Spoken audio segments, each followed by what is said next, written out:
2002. After rehab and a little bit of rehabilitation, I'm back and I'm better than ever. We haven't been at Skokie much this year. Oh.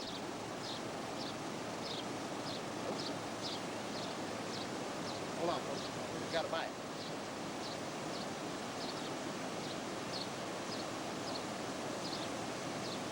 Son, we missed it.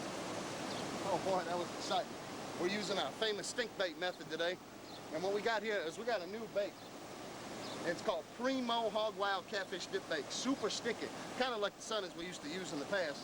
But this stuff's pretty good stuff. It's made by Trop King, a famous brand of lure maker. And we've had a couple monster hits, but missed all the fish so far. But I promise you, we're going to have a lot of catfish. We'll be right back, folks. Hi, folks. Billy Joe back here in Montello, Wisconsin, with my partner, Danny Ray. Danny Ray, say hi to folks at home. Hi, folks. Oh, man, look at the Danny Ray done caught him a channel catfish. And were you using a stink bait? I was. Primo stink bait. My buddy Billy Joe Bob here told me to use it. I done use it. Look what I got me. Channel catfish. Well, these are just, oh, we're going to fillet these babies up and have us the eating time of our life. And folks, please stay tuned. We're going to have hot catfish action all night long. We'll be right back. Yeah, Billy Joe Bob. Look at him. Woo, look at that bad boy. What you got there, Billy Joe Bob? Oh, son. Son. Now that's a better catfish, boy. Let's see that boy. He must go about 5 pounds. Woo. And you know what's really funny, folks? Hold him up. You know what's really funny? Is I caught him here on my fancy bass fishing G. Loomis Calcutta combination. Woo-wee! I thought I was going to break my $400 rod. Oh, hey, Nino. Hey, folks, y'all remember Nino? My nephew from the Italian side of the family. Look at them washboard abs that boy's got. He's only 15 years old. Can you believe that? Woo-wee! Hey, Neen, give me the pliers. Let's show the folks at home how you get this. How you get the stink bait worm out of a catfish. Now, see what happens here, folks. Let me tell you the story behind catfishing with stink bait. First, what you do is you get the little sponge worm, then you dip it in your catfish stink bait with the stick. So you stick the worm in there and kind of jam it in there. In the side of the tackle box, son. Anyway, you stick the worm in there, and then you stick it right in the water and hold the rod. Because let me tell you, boy, because when they bite, they bite. Now, what happens is, see, catfish, as I told you on previous shows, they really can't see under the water. They have these little things here they call whiskers, and those are smelling things, kind of like our noses on a human. And so what they do is they smell it, and they go, whoo, that stink bait smells good. So they go in there, and then they mouth the stink bait worm, tastes good, and swallow that sucker. And then they start tugging and take off, and that's when you set the hook as hard as you can, hold your rod as high as you can, and just reel them in. Now, when you grab a catfish, as you see this technique, right here, this little guy's got some pinchers, but boy, I got stung once right in the hand there, and swelled up for about a month. And so, it's very, very critical that you don't get stung by the catfish. That needle nose in the side, son. All right, folks, we'll be right back, and we'll show you how to extract the stink bait worm out of a caught catfish. We'll be right back. Crack now, folks. So what you do is you take your needle nose pliers, you open his mouth up, and what I like to do first is pull the stink bait worm out, because that's not attached to the hook. So it's out. Oh man! So it's out of your way. Then you can go in there, open them up, and see exactly where the hook is. Oh my Lord, this guy done swallowed it. Oh, all right, look at that. It's good and deep in there. A lot of times you might lose a hook or two. Catfish do have large mouths, and they do tend to swallow. Hey Joe, you done dated a girl one time to swallow, right? Stop. This is a family show, son. Rewind. You can't have that on the show. We'll edit it out later. I saw him pull this big boy out of there. I was like, woo-wee! Well, we lost the hook on this one, folks. It happens, Joe. He wasn't coming out. Well, there he is, though, folks. He's about a 5-pounder. That'll be some nice filleting. Woo! We'll be right back, folks. Welcome back. Billy Joe here. While we're waiting for the catfish to bite on the stink bait, I'm just going to have some fun here with my little jig and try to get some panfish for y'all at home, okay? Here we go. You know, panfish are a fun creature to catch. Only because whether you're waiting for the big fish to bite or been casting all day and the bass just ain't biting, or whatever the case may be, you can always cast your jig in and come up with a little bluegill or a crappie or such. And you know, you just can't beat the fun. Oh, you little fighter. Oh, look at that, son. A largemouth bass. Wow, he done stung. Hey, he's just the cutest little thing. Zoom in on him for the folks at home. We're gonna let you go. Go get your mama, boy. Largemouth bass, man. He's smaller than the jig. Hey, Danny Ray. Hey, that's 5 years in jail in Wisconsin, son. Hell yeah! I caught me one catfish today. I ain't talking to the catfish anymore. I'm gonna have a big catfish dinner. Now, I go catfishing once, twice a week. Good job out here off with me. You know the action we see around here. Like right now, I gotta get a bite, I think.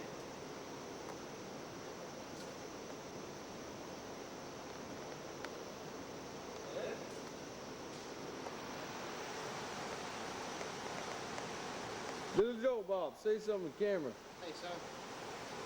Now, this little jig is just magical. It's called Little Beetle Guy. He's got the wiggly little tail.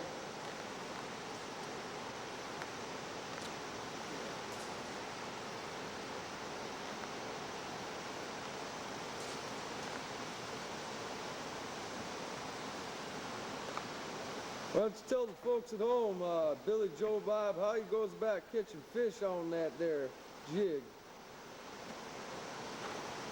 How do you want to move it across the water and such? Well, all depends on who the fish are in. Sometimes they want you to jig it a little. Sometimes they want you to burn it in real fast. Sometimes they just want you to slow retrieve it in. What do you think y'all could do on a day like this with big sun out and such? Well, go in the shade and slow retrieve. So the water temperature's up. Although we had a lot of rain this month.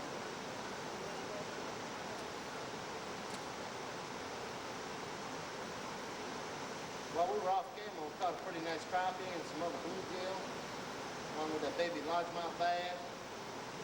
I ain't seen no smallmouth bass in this river. Hey, Joe, how about I show the crowd how to put the steak on your book here? Now, I think that'd be a great idea. yeah? Alright.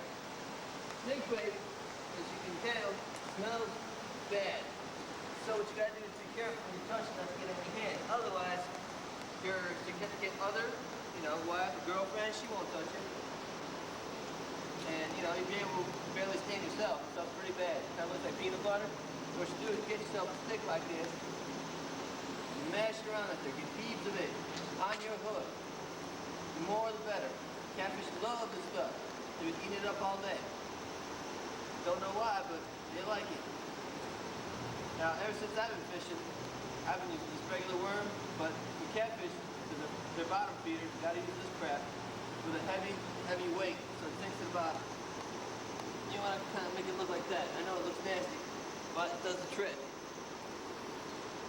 And you just wanna cast out, kind of let it sit there, and just wait it out until you get a nibble, like so. Let it sit. And wait.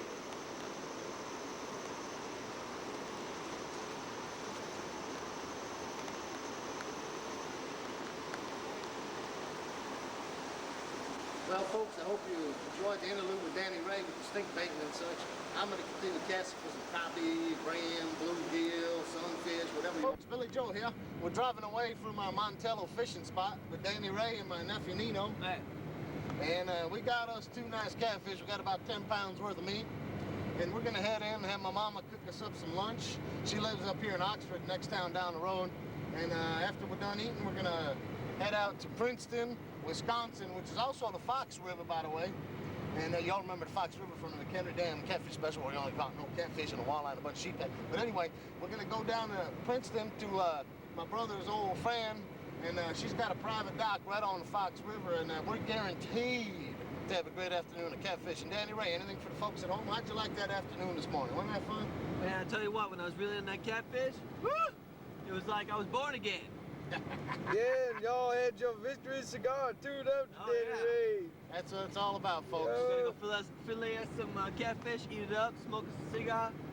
Good time. All right, folks. We'll be right back with the filleting portion. Thank you.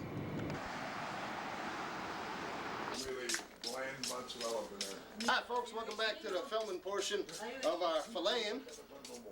What I'm doing here is just making sure my fine fillet knife, my old timer, is nice and sharp. I'm going to show you how to fillet a catfish. Now, most people, including myself, we like to skin them and gut them and fry them right up. But this late in the season, they can get a little funky. So what I recommend doing is filleting these little babies. So first things first is you take your one knife and you stab them right here in the tail. Just like that. That'll keep them steady because your fingernail just don't work on these big old cats.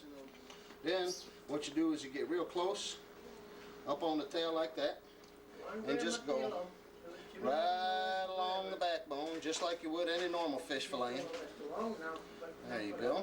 Now you got to be very careful when you get down to this portion here because you get the meat here. You don't want to bust the belly open because the reason we're filleting this fish now is because it's late in the season. They get nasty and you don't want to bust the belly. So you got to be careful exactly where you go. So then what you do is you just take the meat and you go right up the back just like that. You see that? Look at that monster meat we got. Oh mama, that's what I'm talking about right here. So then we cut it right there. Where's the rib cage? You follow the rib cage there and go right in there without busting the belly. And then we finally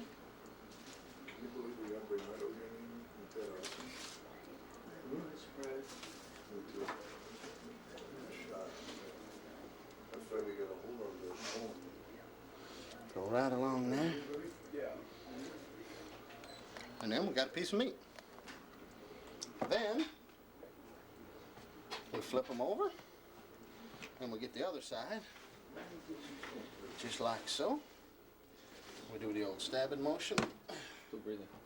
Oh yeah, this little guy will be alive for a long time. Nope, this is not how we want to do it.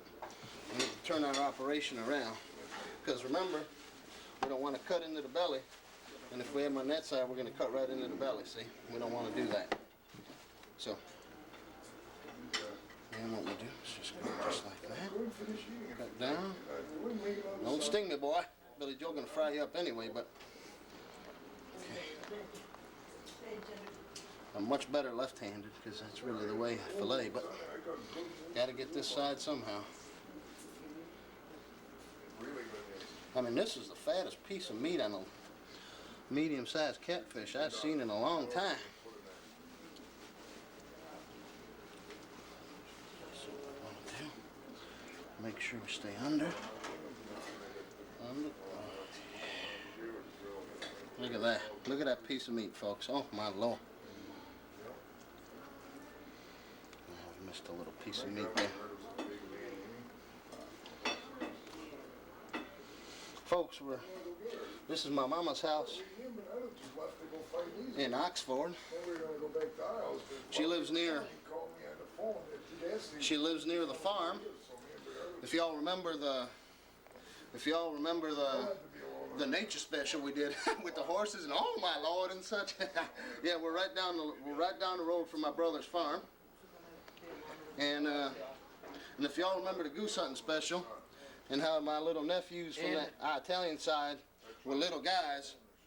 Now you all met Nino again down at the lake.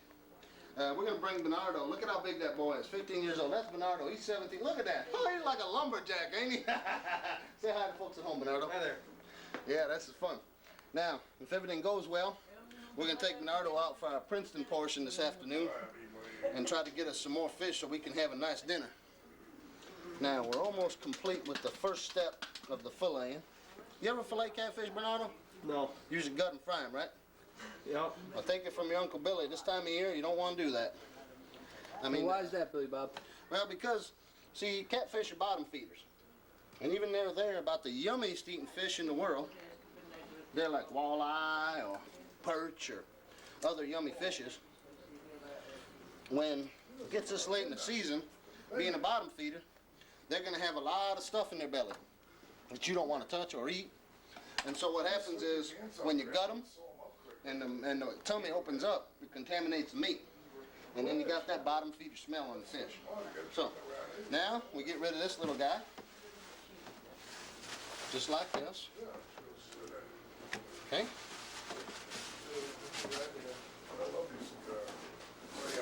Well, my aunt from the Italian side, boy, if she saw us throwing away the rest of that fish, she would just about have a heart attack. She don't waste no part of the meat. Now, on this side, you can use your nail. So what you do, just go like that. And you hold the skin down like that. And as you see, the meat just starts to come off. Now, you're at an inverted position. So you're kind of holding it like this as you go along. So you're not cutting into the skin. You're kind of putting pressure on the skin and the meat. Because the skin is, you know, some people don't mind a little bit of skin, but it's, you know, it's a little fishy tasting. So we're going for the yummy white meat look. So then we come right over here to the sink. Rinse off all the blood. So we'll see the flavor, Billy Joe Bob. And what you have here is a fine piece of catfish fillet. Ain't that fun? Thanks a lot, folks. We'll be right back. Hey, folks. We're out here at the Princeton Locks. We just arrived. Billy Joe Bob here is getting the stink bait on our hooks. Hey, son. I'm just casting out with a little lure, see if I can catch some crappie or whatnot. Looks like we're the only ones out of here, so there should be some good fishing, some good action.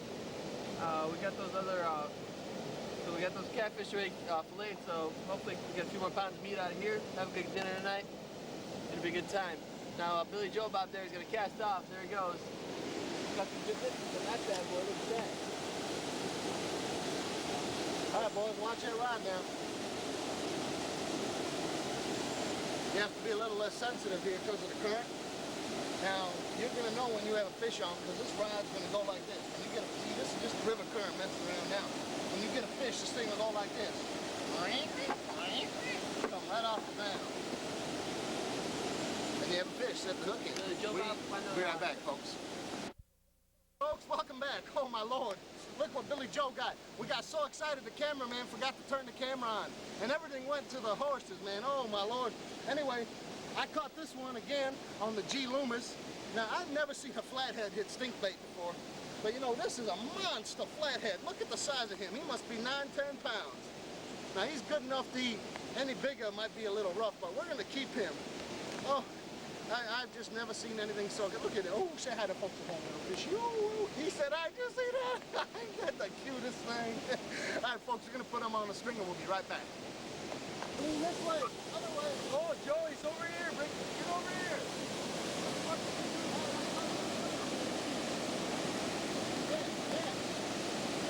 Nino's got himself a catch here. We don't know exactly what yet. Bring him in, bring him in. Come on, Billy Joe. Keep the rod high. Keep the rod high, Nee. Keep it high. High. Get him away from them rocks. Bring him over here. So here, we're back at the Princeton Locks.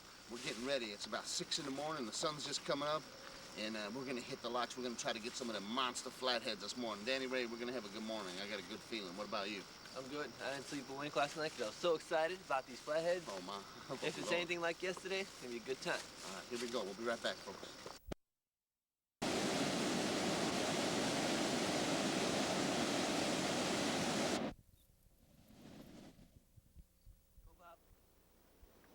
And we just spotted ourselves a whole school of sea bass down there. So we're being extra quiet. We don't want to spook them. Billy Joe Bob here is rigging up his rods, and we're about to go in and see what we can do. We got some largemouth bass, and since we're here for the catfish special, we weren't ready. So I'm gonna do my patented, quick on, live crawler presentation with no weight, just a baby hook and a live crawler. Where? Here we got our crawlers. We just got these from the bait shop, right across the street here. Ray's, it's called. Ray's Live Bait Shop. We got some quality bait right here. We also picked us up some more stink bait. We got blood, sink bait, and regular. Let me show Usually- everybody at home. There you go. Joe's This gonna is show a you. patented nightcrawler bass fishing method with no weight is the key. What you do is you string them right through the head, just like that, slow roll. Any largemouth can't resist. Where are they?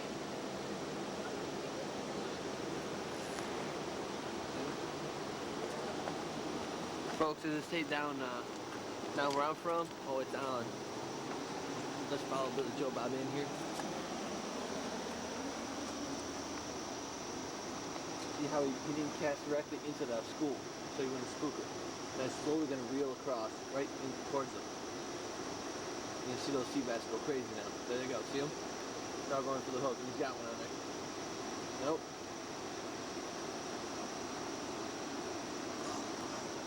He lost his worm. It happens.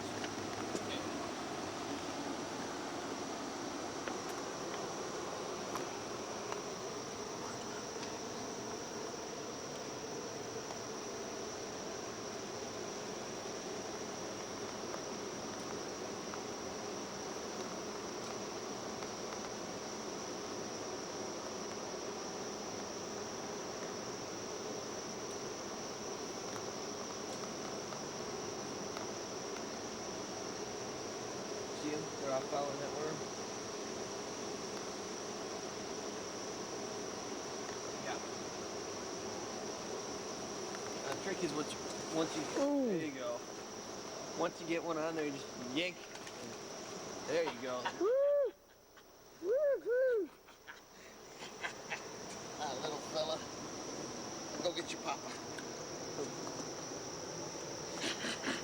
These are gnarly little largemouth, folks. They're running about 10 inches, Joe.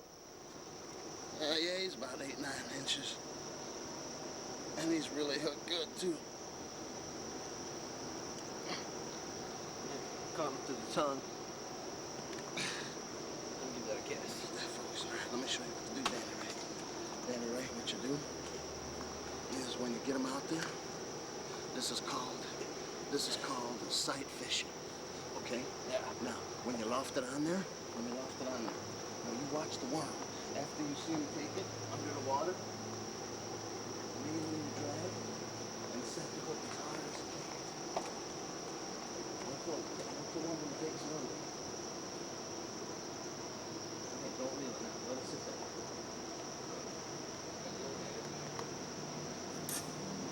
Oh my Lord, oh my, he almost got me in the head. Here's the worm. Yeah. All right, folks, we're gonna get another crawler. We'll be right back. Folks, what got me here is a really large white crappie. Now, we're still fishing for catfish, but you know, while we're waiting, casting out this little spinner bait here, and I got me one of the biggest crappies I ever saw. And I'm gonna throw his puppy back. Maybe, you know, next time we get him, it'll be twice as big. There he goes. Woo, yeah. Look what Danny Ray done get him. Start dipping in my line a little bit. I played around with him. Yanked him right the fuck out. Look at him. Billy Bob, look at this. Ain't it right? That's a nice catfish. Yep. Add it to our collection. It's hot, hot, hot, hot day. Hi, folks. Welcome back. Billy Joe here. This is my nephew Nino. Y'all remember Nino from the Italian side of the family? He was flipping a Texas rig crawler. What is that? Is that a Culper's Red, son? This is a power bait, man. Power bait, red color. Let's see that little largemouth you got with that bait. It's a baby. That's just the cutest little bass I'd ever seen. And a safe release. Woo! All right, folks, we'll be right back. Come back, folks. Big Lady here. And nephew has got himself another largemouth bass. Hold them up, man. Oh, the trusty Texas rig. Uncle Billy. Woo-hoo! Hey, Billy Joe, what you got on there? Got me a little largemouth bass. Now, you know what Billy Joe always says? When the catfish are slow, what you do is you get yourself a little Texas rig crawler, and you pick up some bass, have a little fun.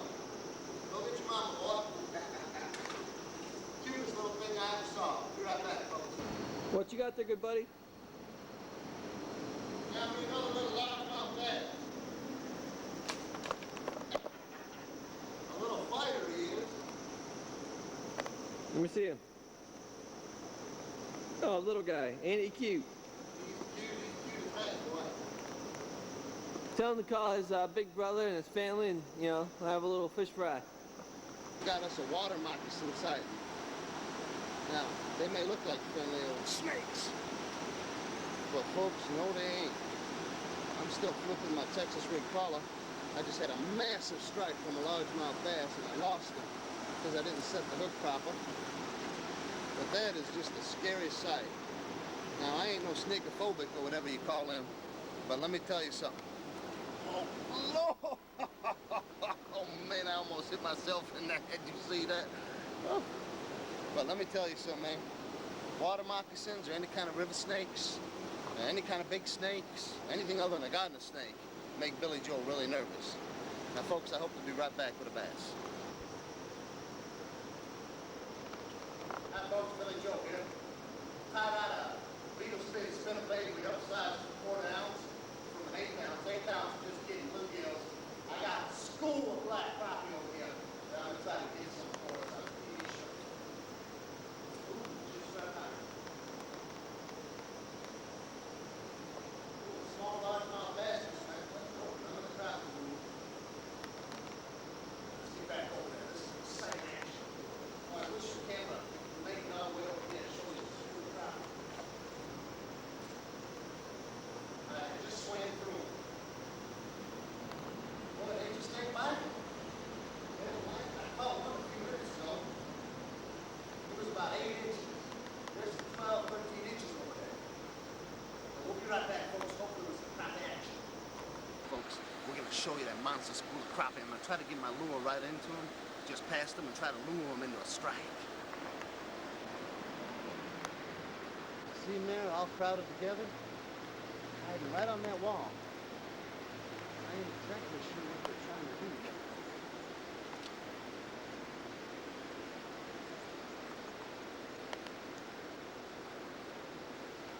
Boy, they just won't go for the beetle spin.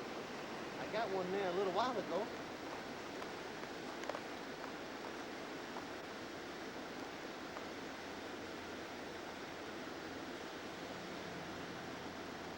Gonna try one more time.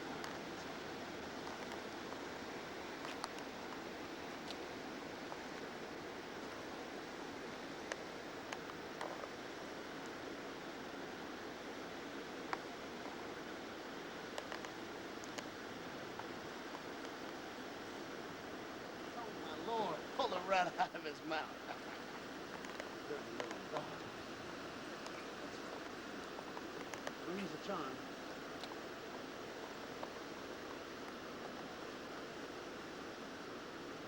Boy, they just won't move from that spot. I don't know what they're congregating for. Ain't like church day or nothing.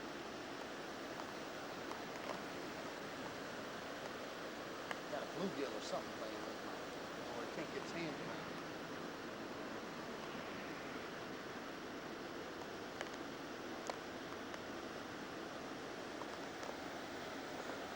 Well, folks, we'll be right back. Hopefully with some more hot crappie action. Well, folks, we've come to the end of another day here with BJB and special guest Danny Ray. And, of course, nephew Nino from the Italian side of the family. Love them Italians. Gotta love them. Anyway, we've had the most fun that I can remember having since, oh man, summers ago when I was a little boy with my grandpa fishing anyway in southern Illinois. We got some bluegill, You should tell the story. crappie. You should tell them the story first time we went fishing. Someday we will.